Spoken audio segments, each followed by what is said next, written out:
and Road America. Goes pretty well together, doesn't it? Yes, indeed. McLaren Trophy America back for a second race of the weekend in its inaugural season here in the States, and we're about ready to go, hopefully without the interruptions that Mother Nature provided for race one yesterday. That race called a little bit early, but now the rain has cleared, the sun is out, and the track is dry, maybe most important of all, which means it's about time to go racing here for the second time this weekend.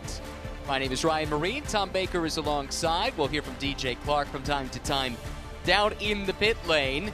This is the best news of all, isn't it, Tom? We look at the weather conditions. 71 degrees, 82 degrees on track. The birds are loving it. The fans are loving it. The drivers might be loving it most of all that we have no rain in the forecast. Exactly. We're looking forward to a nice, clean race. Good conditions, 50 minutes of racing.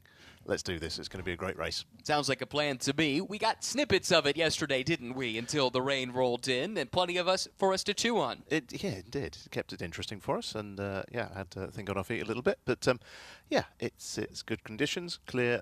All the guys are happy to go. So. Well, we had qualifying earlier this morning, which set the grid. We'll talk through that grid in just a little while, but why don't we head down to the grid now? And that's where we find our own DJ Clark. Good morning, Ryan. I've been able to catch up with Alexandra Hainer here with, I'm going to make this argument again, the most beautiful McLaren on the grid with the gold and the white. Yesterday, a little bit of a truncated session, a little bit of craziness, but what's today have in store for you and Jesse Lazare behind the wheel? We had a couple car problems in qualifying, so luckily Jesse gets to have all the pressure on him to make it up at the start of the race, and I get to watch and see what happens. But I'm excited. It's so fun anyway, this track and the cars. So awesome. Push to pass, obviously a big story coming into this on these long straightaways, but what is it like to rip a McLaren around Road America? I don't think I've done anything cooler, so it's really fun. And I've never run out of push to pass so far in the few races we've had in qualifying, so it goes to show how long the straights are here. Well, all right. We'll hope that record continues, and we hope you get a good record here today. Good luck to you. Thank you so much. Thanks. Great to hear from her. She's had a really good season. She and Jesse Lazare had a struggle in the season opener at Sonoma Raceway, but since then, Tom, they've been remarkably consistent, constantly fighting for wins, constantly on the podium. This is the kind of performance you need to win a championship. Exactly. They've been very consistent. They got their first wins. Sorry. Try that.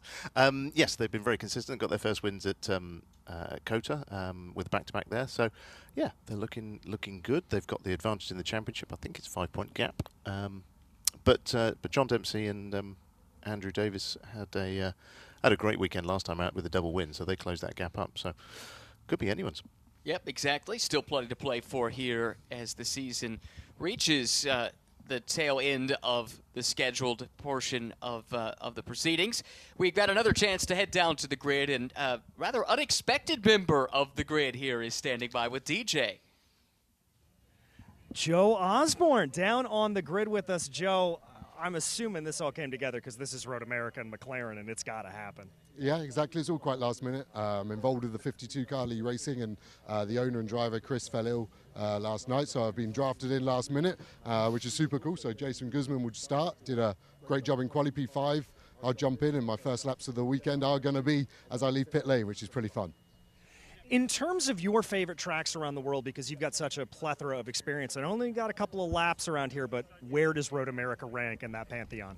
Top 5 globally and top number 1 in the US as well so far. And I've done a few, but the flow of this place, you can feel the history. And that's not saying us Brits say about you Yanks much, is it? But the flow and the fast nature of it, the trees are close, the walls are even closer in places. It's just unreal to ride around here.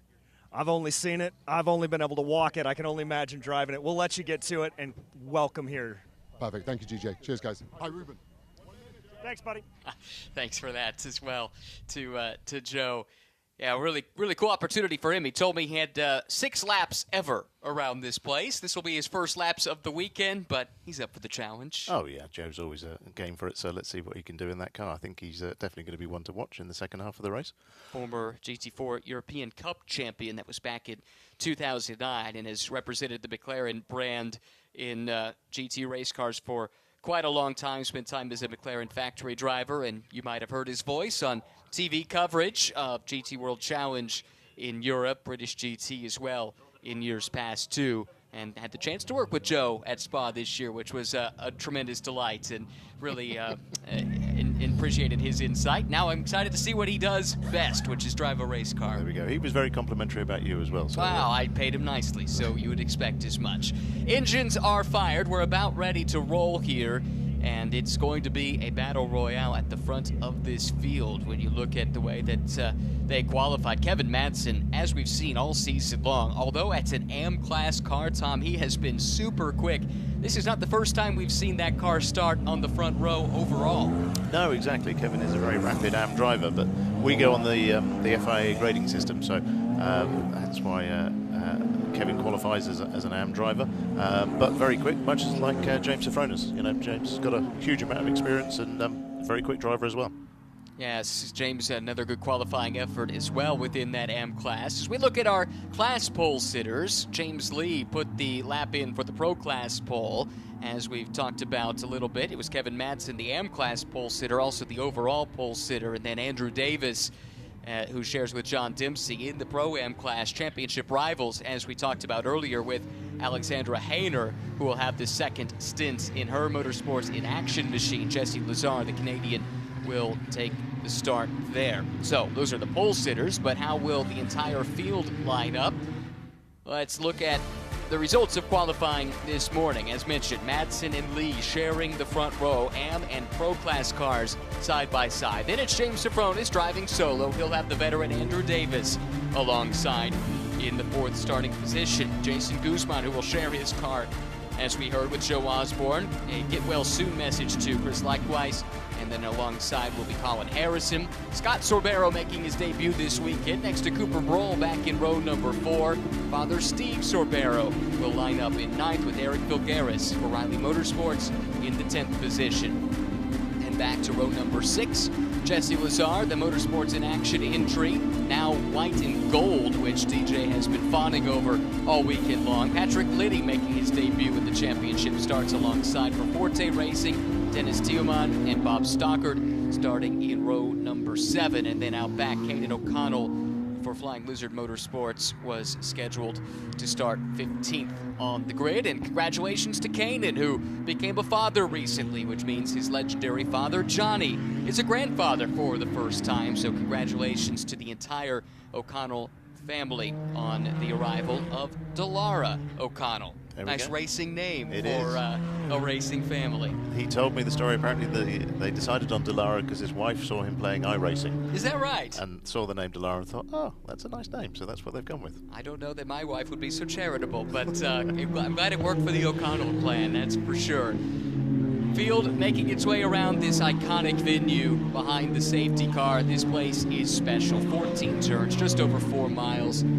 Opened in 1955 after it was designed by Cliff Tufty, local businessman who dreamed this place up when the racing outgrew the city streets and country roads that surrounded the village of Elkhart Lake, and it instantly became a classic. The place basically unchanged in terms of its layout since 1955. Only twice has the place been fully repaved, most recently in 2022. It is, in short, a classic.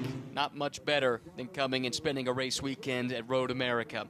Lights off on the safety car. We're about ready to go. Kevin Madsen in the race for RP, number 53 on the front row of the grid. He's got the field in tow. James Lee alongside, Pro Class points leader for RWE Motorsport. Then James Safronis and Andrew Davis on row 2. Jason Guzman and Colin Harrison in row number 3. Positions 5 and 6.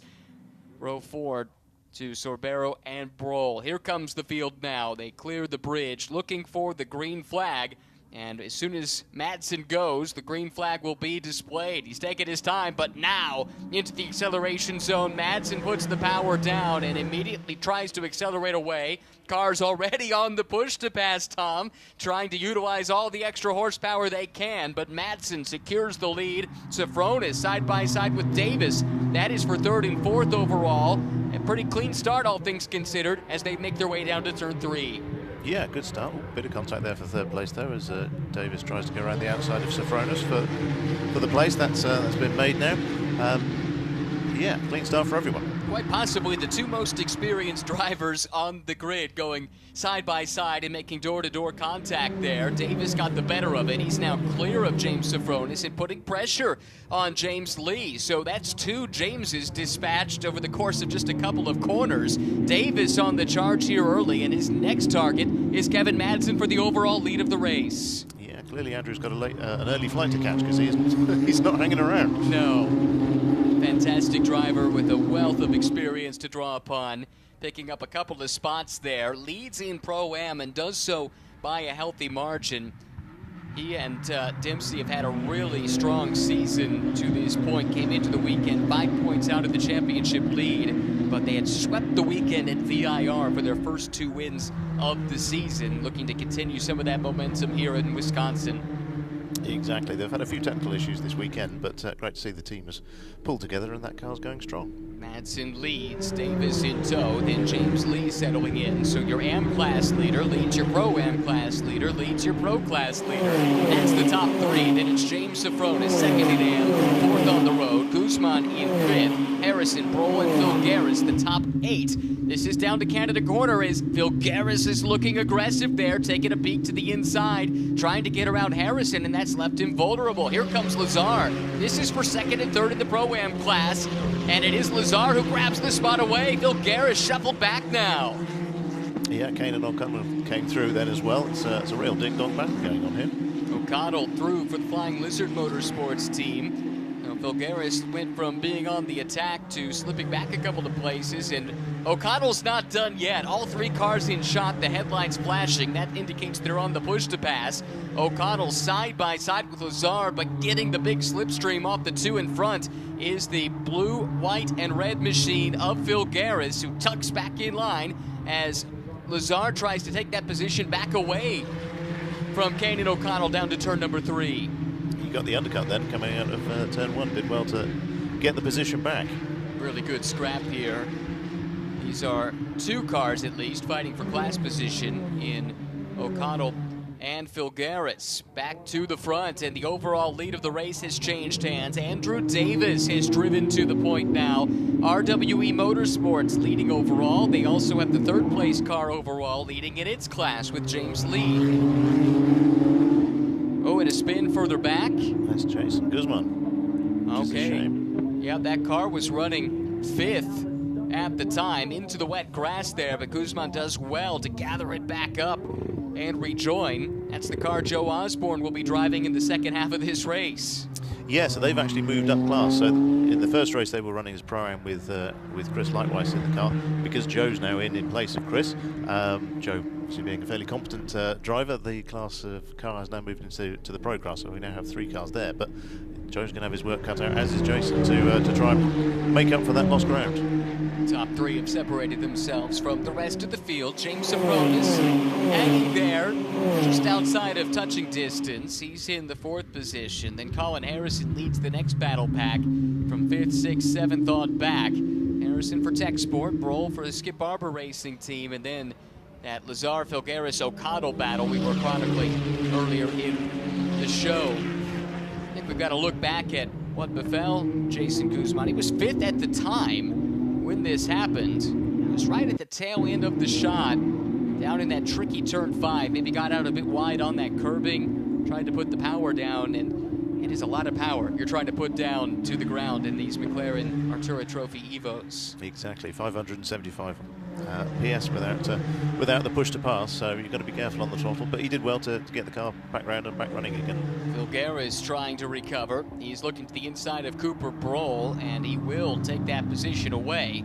That's the car that won overall yesterday, albeit in a truncated race. Cooper Broll, Tommy Pintos finally getting their first win of the season, but I'm sure it didn't come the way they envisioned, with rain and lightning stopping the race right around the halfway mark. Exactly. It came in dramatic fashion, but they finally got the monkey off their back. So, yeah, it'll be interesting to see what Tommy can do when he gets in the car. But Cooper's doing a great job. You know, this is his first proper year really of racing in the Pro class, and is mixing it with some very quick drivers. Yeah, he's gotten stronger and stronger as the year has progressed. That there was Jesse Lazare putting the pass on Colin Harrison for 5th overall, so Lazare's charge back through the field continues. Not the best results, quite frankly, in qualifying for Lazare and Hainer finished 5th yesterday.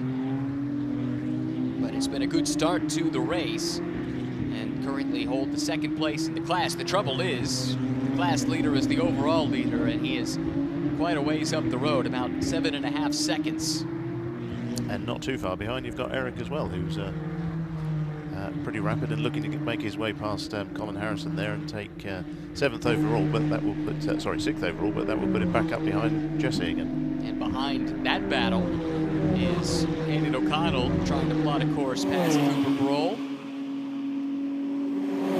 He's 8th and 9th overall. Here they come through the picture down toward Canada Corner. Broll looking a bit defensive, covering off the inside. Meanwhile, Phil Garris has been able to plot a course past Colin Harrison up another spot. Kane is making the move up the inside there.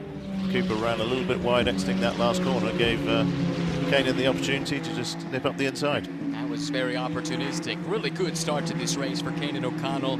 Started all the way back in 14th and has subsequently moved his way up through the field to take 8th overall and is within shouting distance of the rest of his class front runners, barring Davis, who continues to show the way.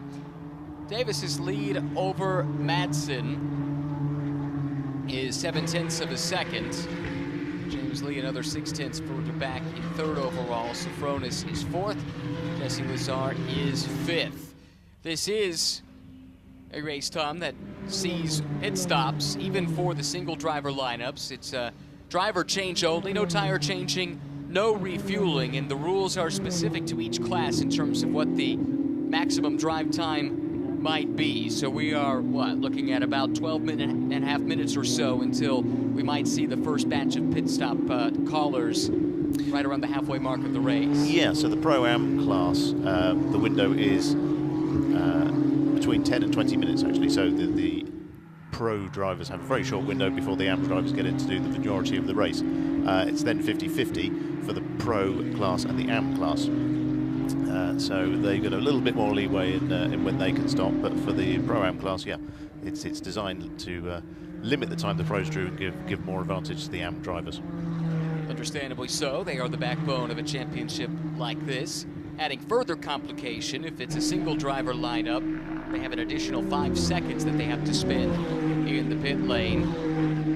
And on top of that as well, there is success penalties that are applied. So if you win a race, finish 2nd or 3rd, you have to spend, in the previous race, you have to spend additional time in the subsequent race in the pit lane. And if you start a winning streak, then that time just continues to grow. It does. So it's 7 seconds for 1st place, 5 seconds for 2nd place, and 3 seconds for 3rd place, based on previous race results. But as you say, if you win more than one race on the trot, then that goes up to 10 seconds, 20 seconds, and so on. So it's designed to keep the racing interesting and sort of limit runaway winners. It will definitely shake things up when we get into those pit stops here. Not too much longer down the road. One other element that came on board right around the VIR round of the championship the last time out is Lazare takes a peek there at Sofronis. Oh, and a spin further back in the field. That would be Dennis Tillman. And here comes Lazare to the inside of Sofronis. So Lazare now that much closer to Davis, his class leader, and that puts Sofronis a little bit further behind Kevin Madsen, who is the leader in the Am class. But speaking of Madsen, that segues nicely into what I was going to bring up, and we'll get to that in a second. Whoa, that was a close call there, wasn't it? Very close. Steve Sabara did well to avoid any contact there and dodge a bullet. And here we see Kane O'Connell making a pass. Colin Harrison with a little bit of damage right rear of his number 21 machine.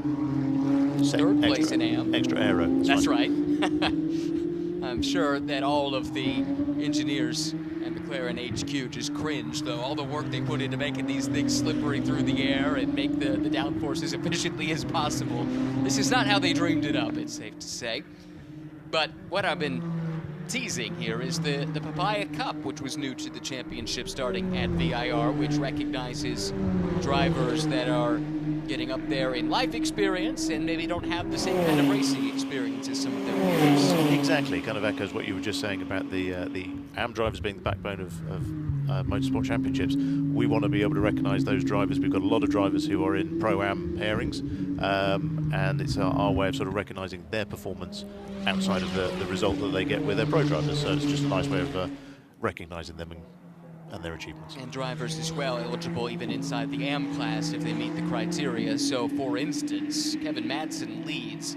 He himself is not eligible for Papaya Cup, but his teammate Neil Langberg is, and they are the leading Papaya Cup eligible car in the AM class. And then there is the Pro-Am designation for Papaya Cup. Leader right now is the 17 car, Eric Filgaris, who we see pulling out of line to make the pass here on James Sofronis. He's the pro, so the Papaya Cup does not apply to Eric, but it does to his teammate Tom Kopczynski.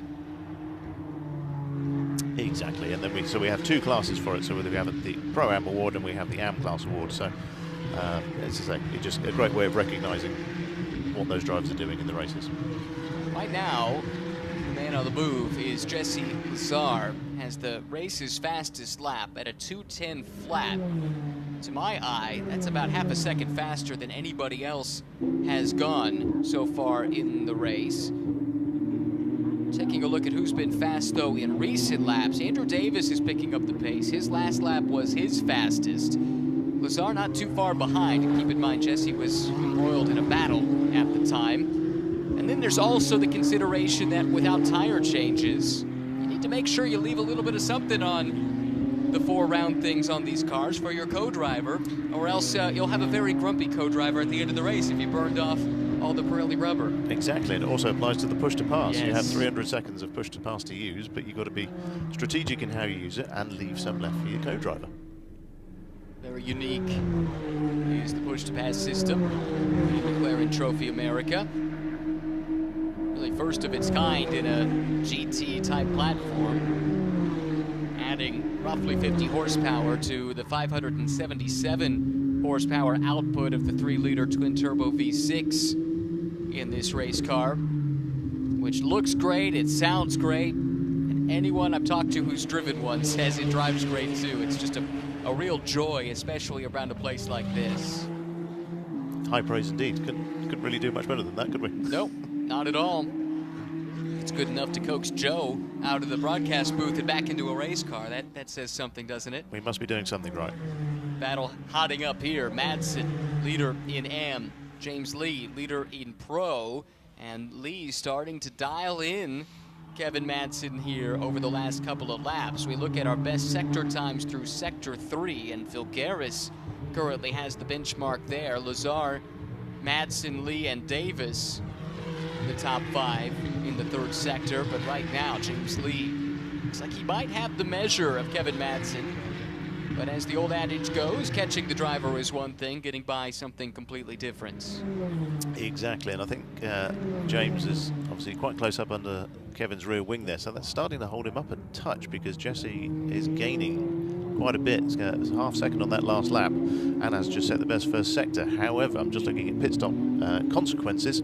Andrew Davis will have to pit, but they unfortunately didn't finish the race yesterday, so they don't have any pit stop penalty to carry over, whereas Jesse and Alexander Hainer will have, I think, 7 seconds from their race yesterday. So Jesse's gaining, but he's got quite a big gap that he's going to have to pull to try and make that pit stop work.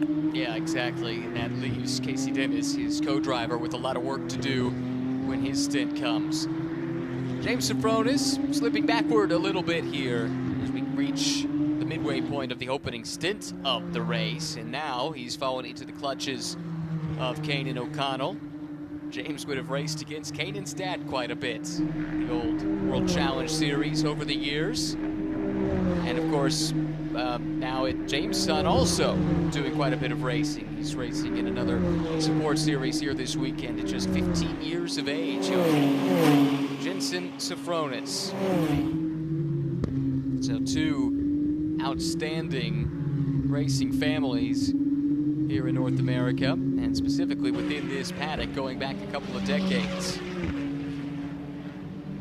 Sofronis, though, the elder statesman of the 2, right now hanging on to that position. This is for 6th and 7th in the overall order, but 2 different classes, of course, represented here. As you see on the screen, O'Connell, one of the big chargers of the race so far. Meanwhile, problems here for Bob Stockard. Hooper Street Racing. This is a father-son combination, and they've had to take the escape road down at the end of turn 5. Here comes O'Connell to the inside. Puts the move on James Safronis to move up yet another spot. So O'Connell now +9 positions since the start of the race. That's great going. It's a real shame there about Bob Stockard pulling off there. They had a strong race yesterday with Robbie back in the car, who missed the last round because he was taking the bar exam.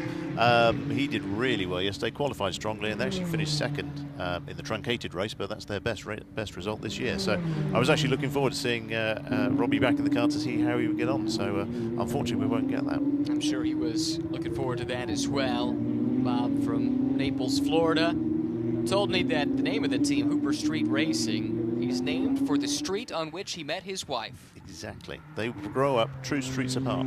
That's pretty cool. And they've been married for, well, a very long time. So clearly it's a great story and a successful marriage. But looking at the other father-son drivers on the grid here, we've got Steve and Scott Sabero.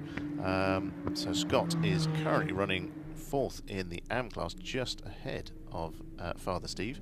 And their lap times are similar. Last lap, Steve was a little bit faster than Son, and this time round, Son's a little bit faster than Dad. So, yeah, they're keeping it nice and calm there. It's an interesting dynamic, right? A lot of times we see the father and son sharing the car, and that is an option, but they've elected to go the other way, and now they're racing against each other. Exactly. I was having a quick chat with them before the race, and they have done some racing sharing the car in M2 Cup, I believe, and club stuff, and they're talking of getting a GT4 car and doing some endurance stuff and sharing the car then. But this time round, the chance presented itself, so they are racing against each other. Yeah, I've only raced with my dad. I'm not sure racing against would be a good idea. That could get a little testy. We're both quite competitive in our outlook. So I suppose it depends who's paying the bills as well.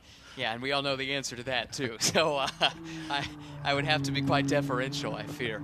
Davis leads Madsen, who leads Lee. That's the battle we're watching right here, 2nd and 3rd.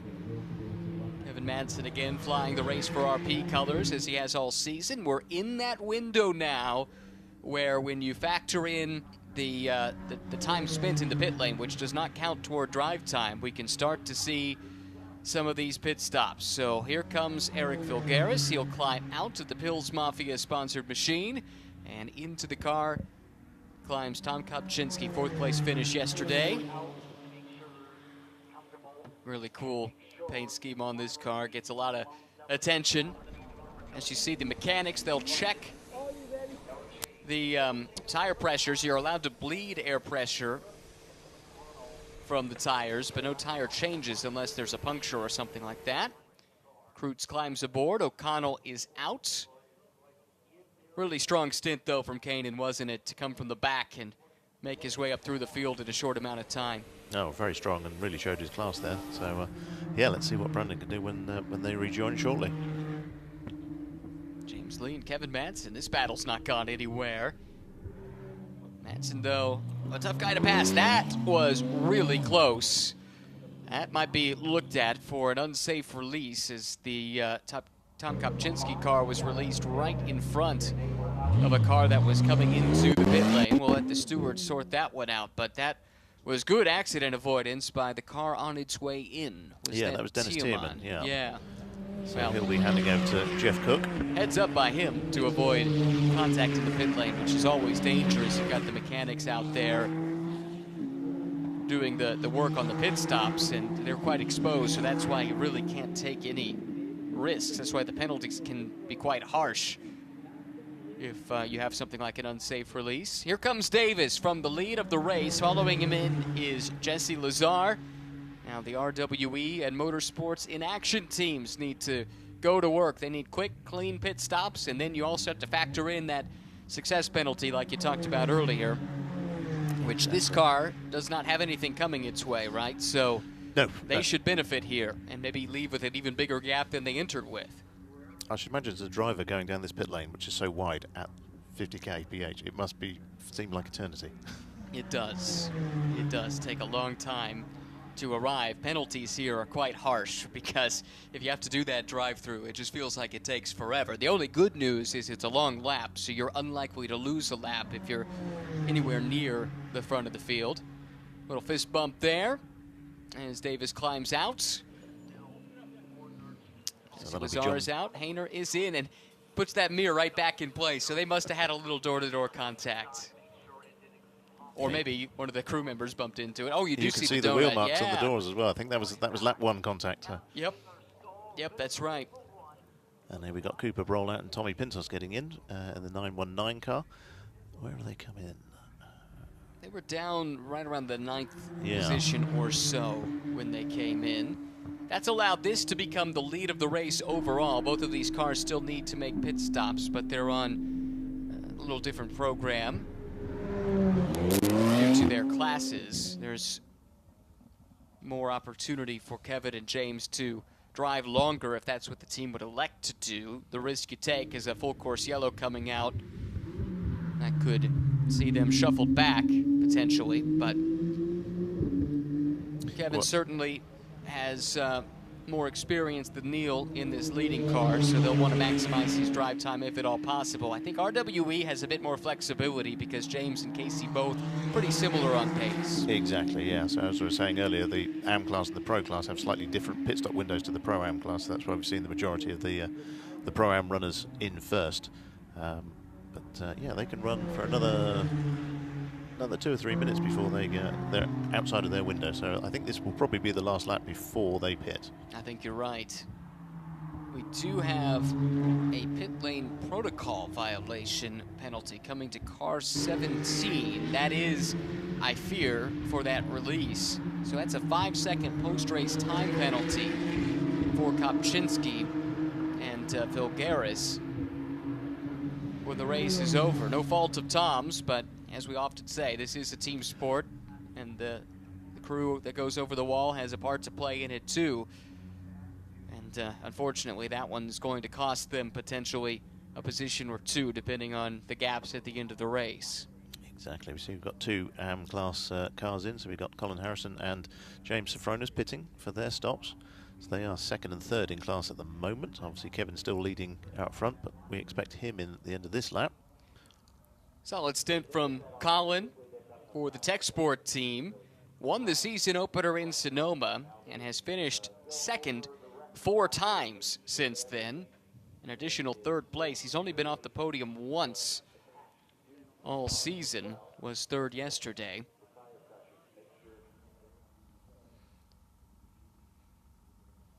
Crews doing their thing. Driver changes underway. Again, if you're a single driver, of course, you don't have to do a driver change, but you do have to stay stationary in the pits for an additional amount of time. Our man on the ground in the pits is DJ Clark. What have you got for us, DJ? Well, just a little bit of an interesting nugget here is that right rear on the Tech Sport McLaren had a little bit of damage on it, kind of flopping in the wind, and the team did what the team does best. They just got a screwdriver to it and physically took off the piece that was flapping. So sometimes ingenuity, you don't have to think too hard about it. If you got a piece that's not working on the car exactly right, just take it off and keep rolling with it. That's exactly what Tech Sport did. Guess they didn't like the extra downforce there. Maybe especially at a track like this, you want to eliminate as much drag as you can, right? There we go. Yeah, I think it's probably more a case of having to take that off just in case it fell off. So it's more of a safety thing. We knew that James Sofronas, having had a good run yesterday, was going to be stationary for some additional time. He had another win. That was his 2nd in a row yesterday. So consequently, the lead in the class, I think, has changed hands, or at least the position in class, not the lead, because Madsen is the leader in AM. We'll now see if that if there's enough time for Sofronas to run him down. Kevin does not have to serve a pit stop penalty there, because unfortunately they finished down the order in, well, Neil Lamberg started the race yesterday. Right. So Neil, as we said, not quite as quick as Kevin, so they finished further down the order. So they don't have the penalty to carry through, as James did for winning the class. So they will have a 7-second shorter stop. So that's going to mix it up. Yeah, that's not insignificant. The other thing is, as a 2-driver lineup, Sofronas would automatically have a 5-second longer pit stop too. So anyway, it all kind of adds together. Maybe you did that math already. I didn't factor that in. I don't know. But anyway, point being, yes, Madsen Langberg should, once they make their stop, leave with a sizable advantage. Here's a battle between a Pro-Am car and an Am car. 21, that's Harrison. Kopczynski is the 17. This is not Tom's fight. He's getting up to speed here. We'll see how he elects to play this. Kind of takes the middle ground, which opens the door around the outside. How about Tommy Pentos rolling the outside through Canada corner? This is a Pro Class car that's caught up in this fight too, and he's coming in one direction. There's only one way Tommy Pentos goes, and that's forward. I think Tommy's logic here is I'm just going to get out of the way and let you guys fight it out. So in 2 corners, he's dispatched 2 cars there. So he's doing what Tommy does best. Yeah, he had the win yesterday finally, and has some ground to make up here today. We'll see what he could do. Problems perhaps here for the 74. We're hearing they're having trouble getting the engine to refire. This was the James Lee car that was running right at the very front of the field, and they've been in the pits a lot longer than they should have been. That's not good news. That will have a material impact on the championship standings there. No question. Particularly with Tommy coming through the field there. Yeah, that positions Pentos now to perhaps go back-to-back after waiting so long to get the chance to finally win. Maybe the floodgates open up a little bit now. Battle for the lead. This is Pro-Am here with John Dempsey in the leading car, but has been caught by Alexandra Hainer. These are the 2 title protagonists in the Class 2, so there's a lot at play here. Exactly. Alex is clearly keen to get past. She was on the push to pass coming down there, so clearly looking for an advantage to take that place. Yesterday's race being truncated was only awarded half points, so whilst they did stretch their championship lead slightly, it was only by 1.5 points. I'm sure John will be looking to defend as hard as he can and maintain that lead and the extra points that go with it. Hainer from a racing family as well. Her father did quite a bit of racing here in the States over the years. We've seen her in a couple of different championships in recent seasons too, but driving really well this year. Right now has the leading class in sight. James Safronis has just gotten around Tom Kopczynski. In the background, we've got a glimpse of Joe Osborne starting to make his way up through the field as he's slowly but surely getting acclimated.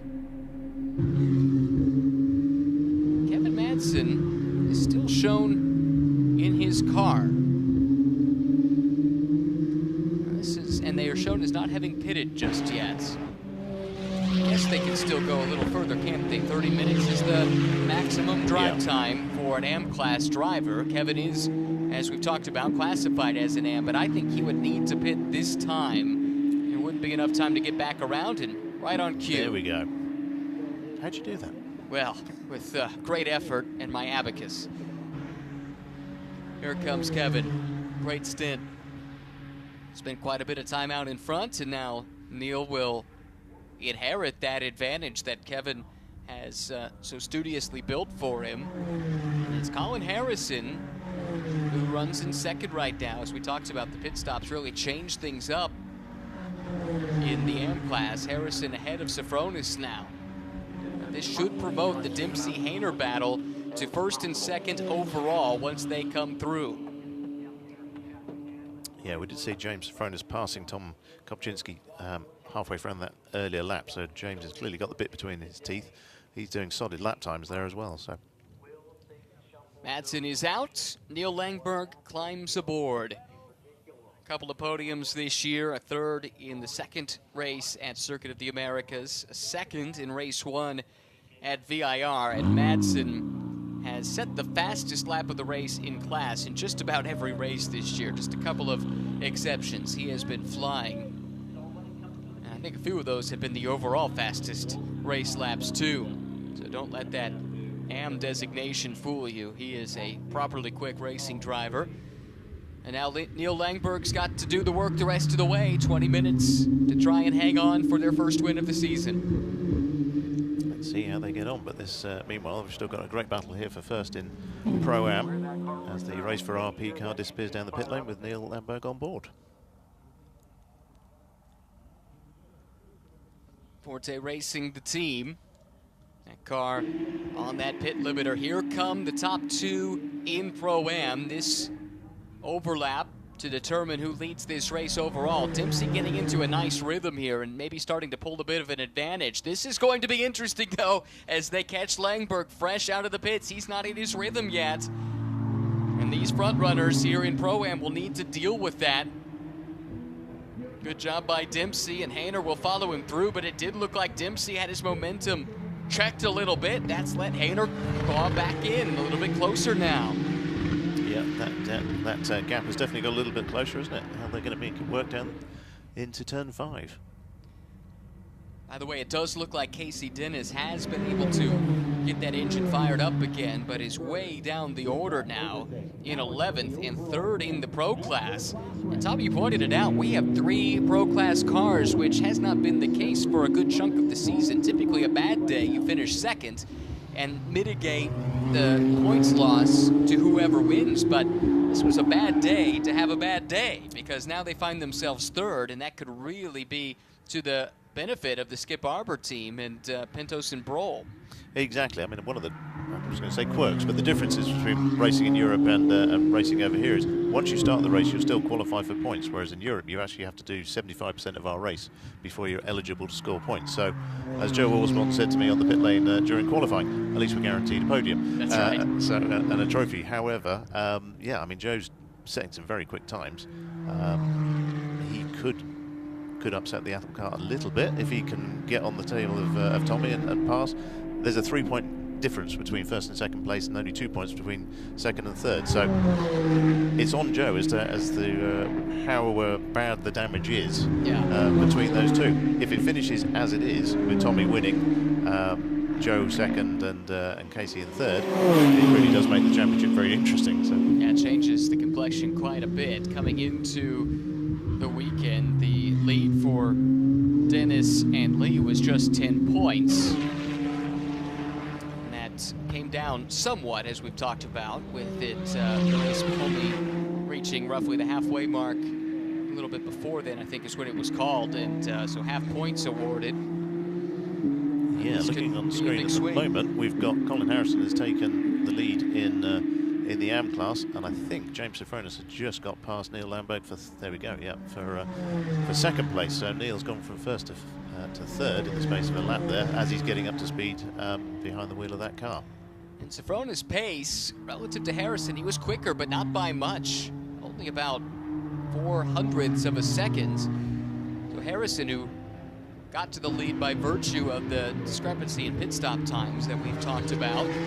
Success penalty starting to mount a bit for James Sofronis, but he's been able to solidify that position too. He's found the pace he's needed.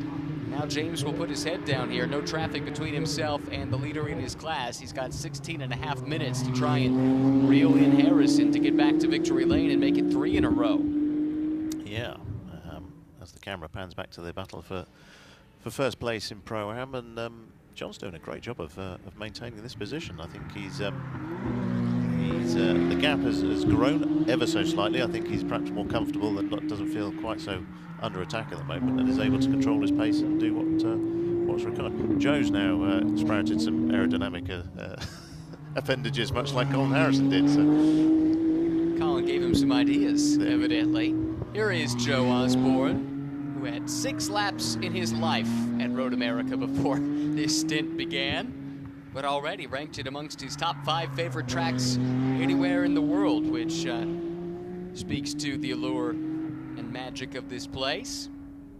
Right now, 7th overall, SRO Motorsports, the moniker for the team.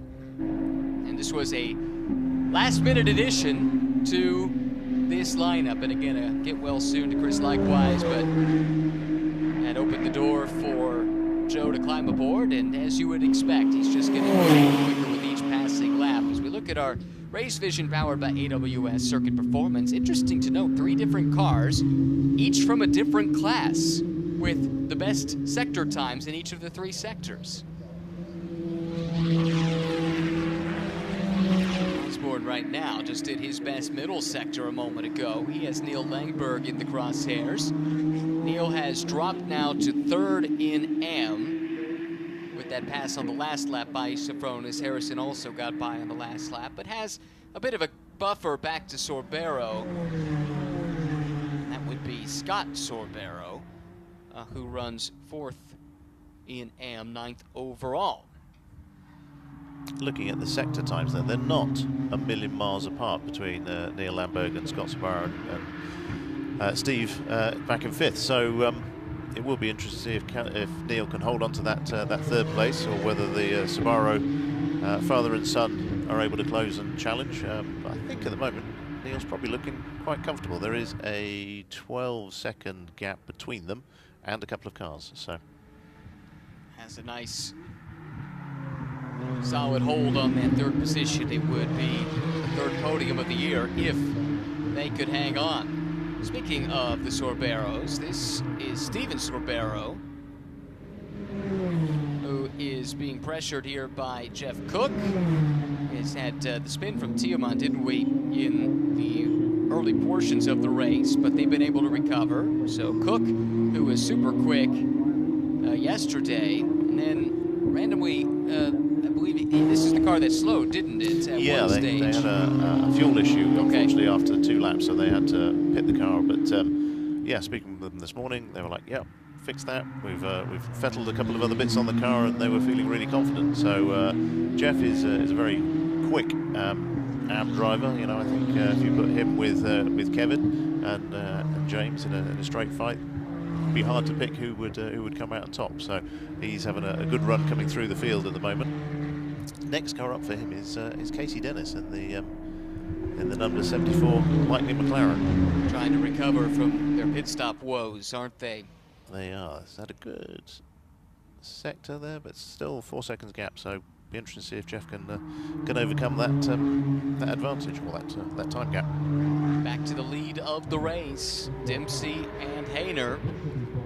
This has been a battle all year long between these two crews. Now Dempsey has the edge, but only barely so. It built a nice gap, but Hainer just erased it. She was 0.5 of a second quicker than Dempsey the last time by. On that push to pass here. Here she comes. Dempsey feels the pressure, forced to go defensive. Chops off the line of approach around the outside in turn 5, and that's enough for now to hang on to the position. Be very curious to know what the push to pass situation is for these two cars, because Dempsey notably was not using it. Hainer was, and that almost was enough to power by to take the lead of the race and the class.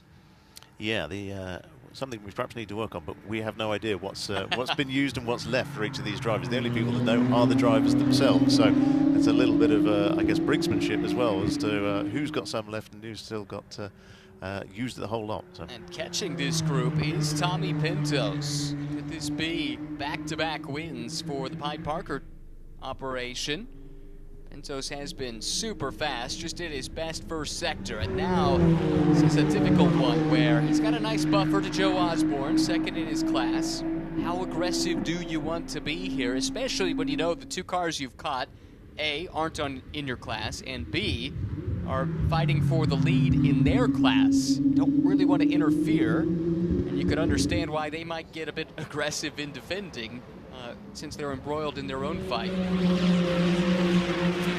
Yeah, it's a tough one, because Tommy's going to want to get past because he's a racing driver, and that's what we do. But as you say, it's not in his class. However, Joe Osborne, currently 6th. The only 2 cars between him and Tommy are Colin Harrison and James Sofronis.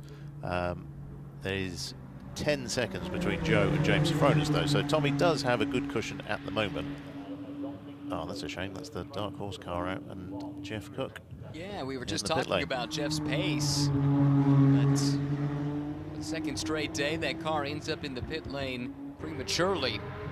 That drops them down to 13th on the road, 5th in the AM class. Tough break there for Jeff Cook. He and Dennis Tillman, winners of race 1 at VIR earlier this season. A couple of podiums this year. Here comes Pintos now. He's on the push to pass. Hainer isn't this time. And Pintos not close enough, though. Alex has good speed. This is not going to be easy for Tommy. Be interested to see if if John can play this to his advantage. Obviously, Tommy's looking very racing, desperately looking for a way past Alex there. Can John just use this to his advantage to eke out a little bit more of a gap whilst those two scrap behind? Spanish driver Tommy Pintos, part of the McLaren graduate driver program. It's all part of the initiative to help bring young blood into the factory driver roster. Inaugural champion of McLaren Trophy Europe back in 2023. Yeah, Tommy's been a great ambassador for us as a brand, and it's great to be able to bring trophy drivers through into the factory program.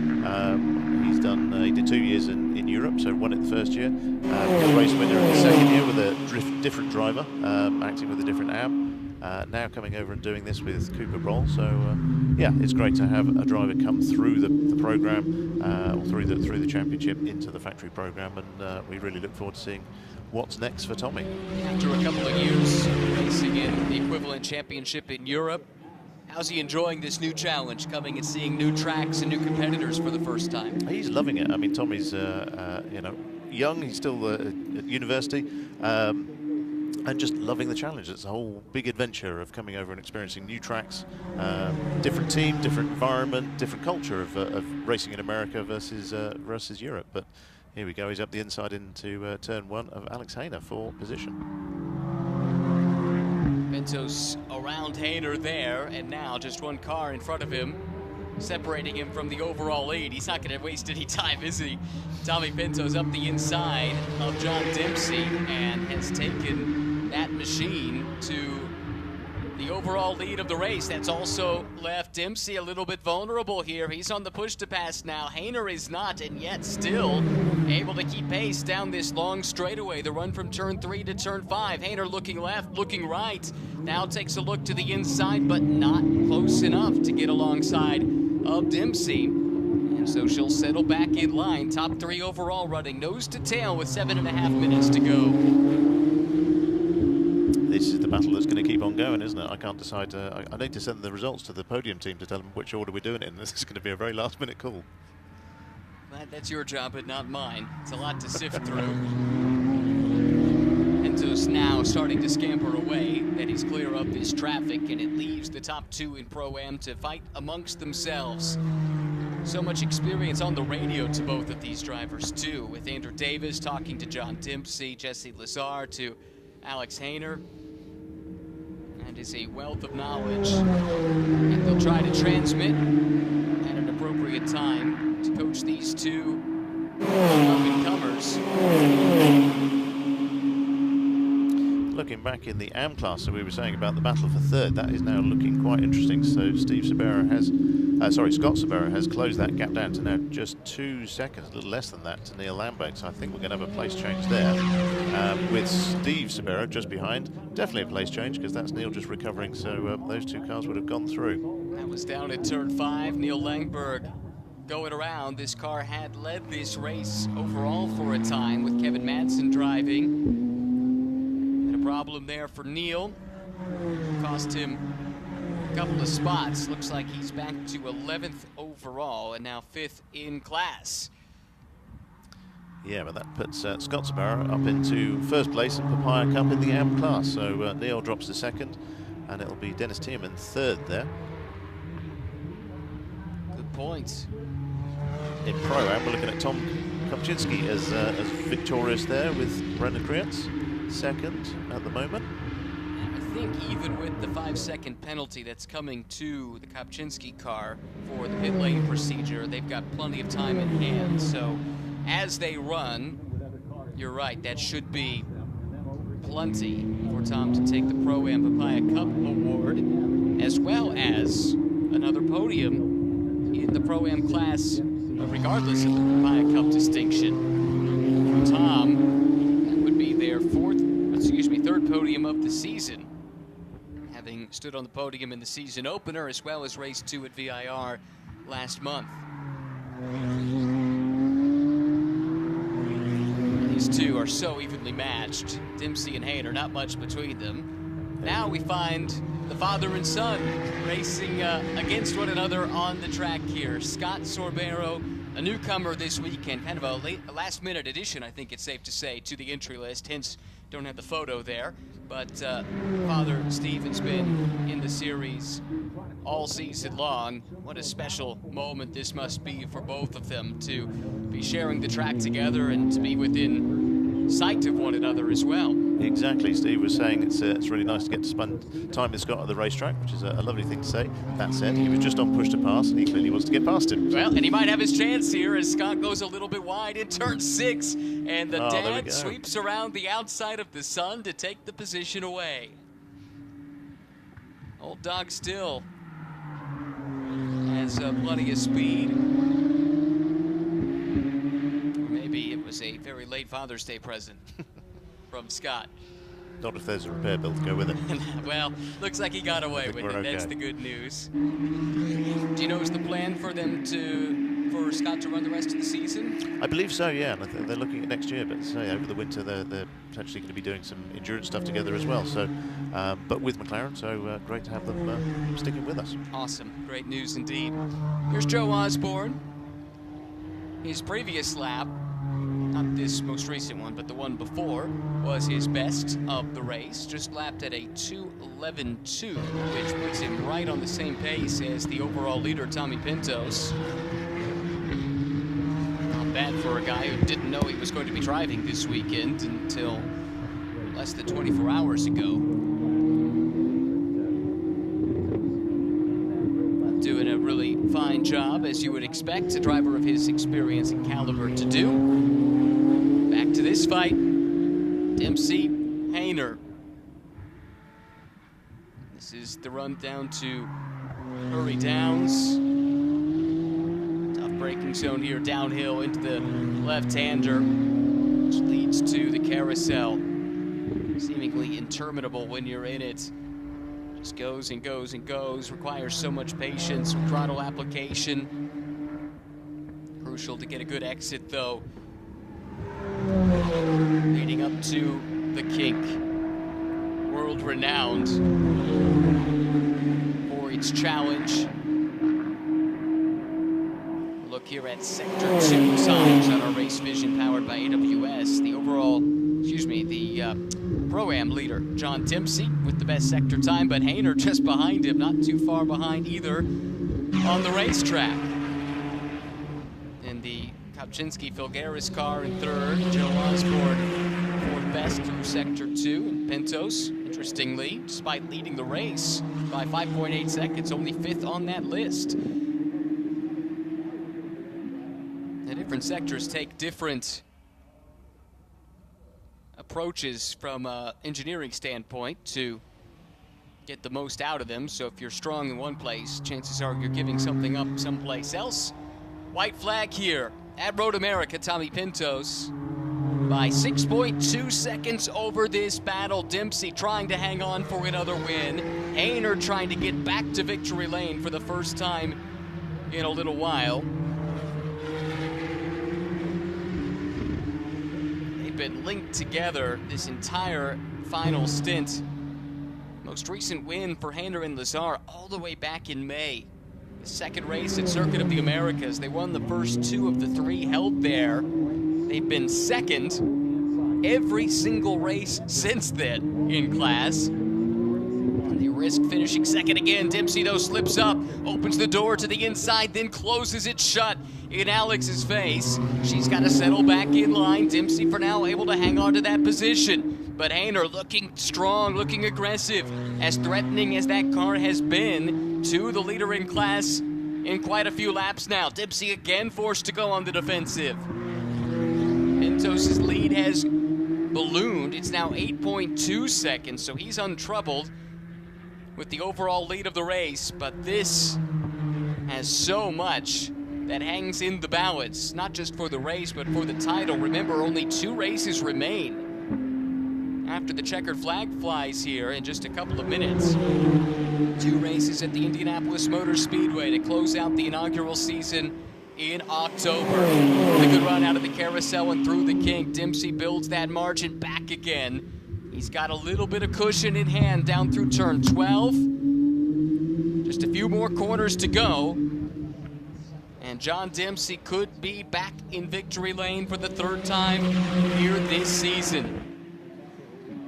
Pinto's already through the final corner. He's making his way to the line for the second straight day. Pintos and Broll, they go back-to-back in McLaren Trophy. They take the victory here in Race 2 at Road America. And Dempsey survives the pressure. He hangs on to take the victory over Alexander Hainer in the Pro-Am class.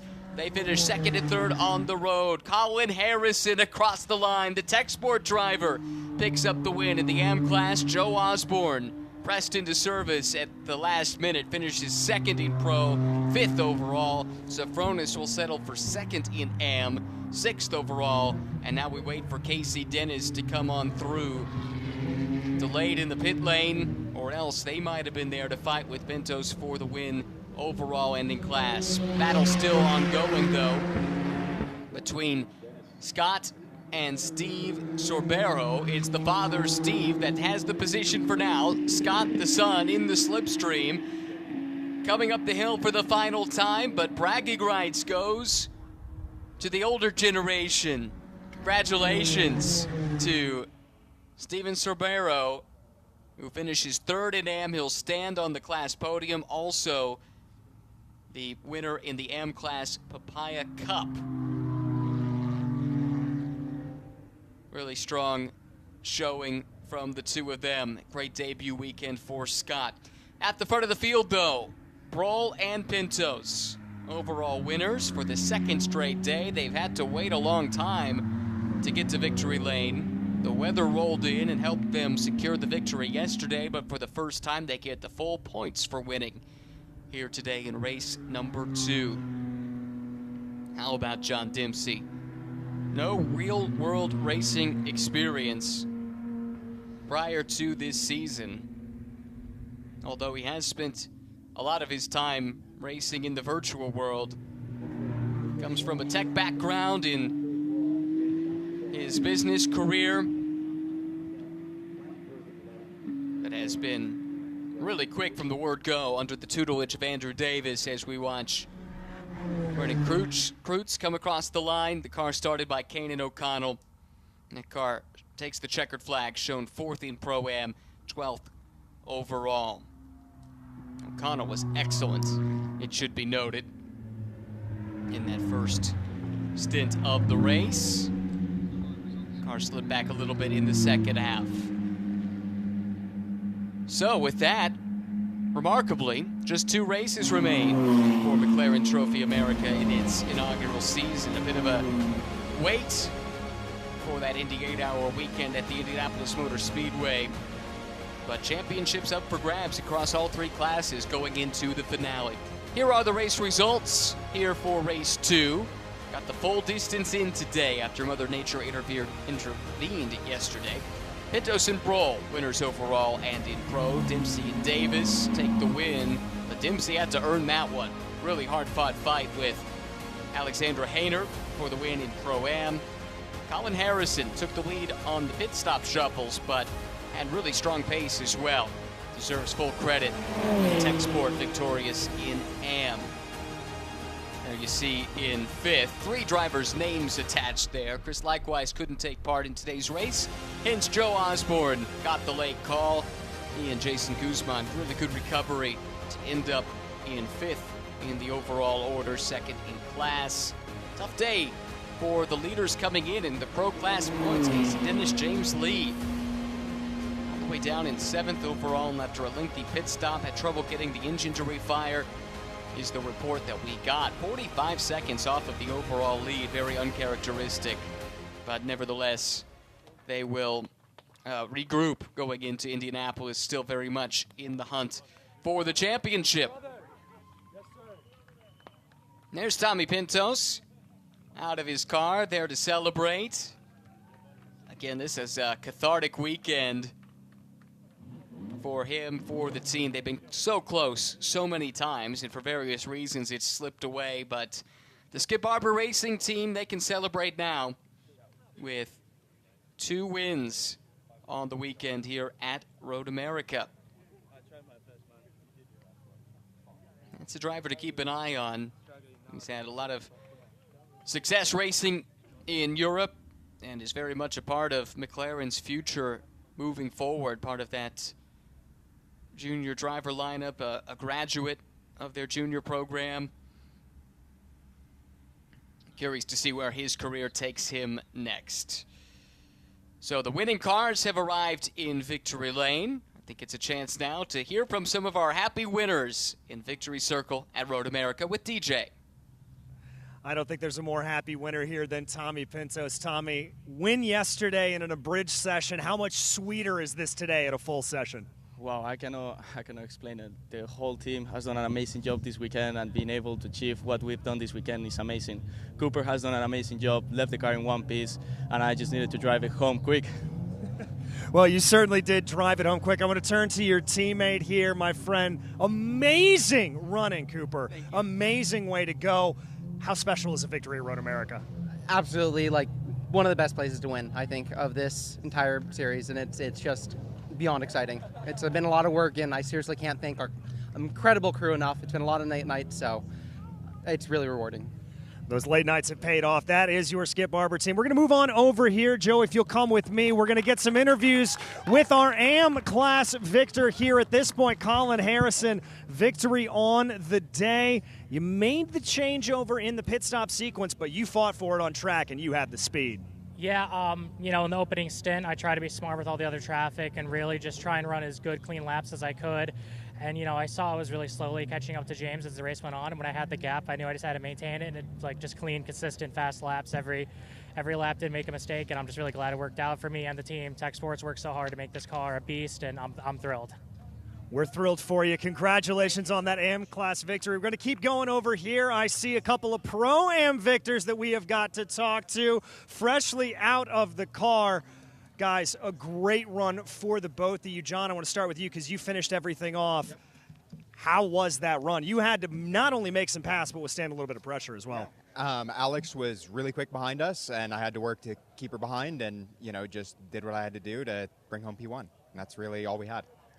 Well, you did bring home P1, and Andrew, I want to come to you as well. Setting up, getting into that position, so very difficult to be able to execute everything. And how terrifying is it for you to hand over the car to somebody and know, I don't have any control over this? Well, yeah, that's part of this type of racing, so that's it. I knew I had to do my job. John did a great job in qualifying this morning. The RWE guys have done great, working so hard on this car. The McLaren's a lot of fun to drive, and I was able to get a good couple of first laps and get out there in front and have the windscreen looking like I want, which is nice and clear. And then I was just trying to build a gap, so make it a little easier for John, but that didn't look so easy. So I'm really proud of him. And, just a lot of great racing out there. This series is great. Couldn't agree more. It's a great series. It's a great result for RWE. Ryan, I'll send it back to you. Thanks, DJ. Great to hear from all of our winners. Plenty for them to celebrate here with a full race distance here today after weather truncated race one of the weekend yesterday. Great way to cap off a weekend at Road America. And this is how it played out. Kevin Madsen, the overall pole sitter, leader in the AM class, able to secure the lead from the start of the race where the green flag came out. Kevin started to sprint away. James Lee running very strong as well for RWE in their Pro Class entry. Settled in line behind Andrew Davis, the sister car running in Pro-Am. Battles all throughout the field. Spins as well for some to overcome, but nothing too terribly dramatic. Eric Vilgaris, very aggressive in the opening stint, trying to charge his way up through the field. That was a close call, but everybody able to continue on. Similar story there. This was in the pit lane. Ultimately a penalty given to the Vilgaris and Kopczynski car. Hadn't seen that before, but evidently that was a lengthy pit stop for Hainer and Lazare. They were still able to recover, finish second, very nearly got the win in Pro-Am.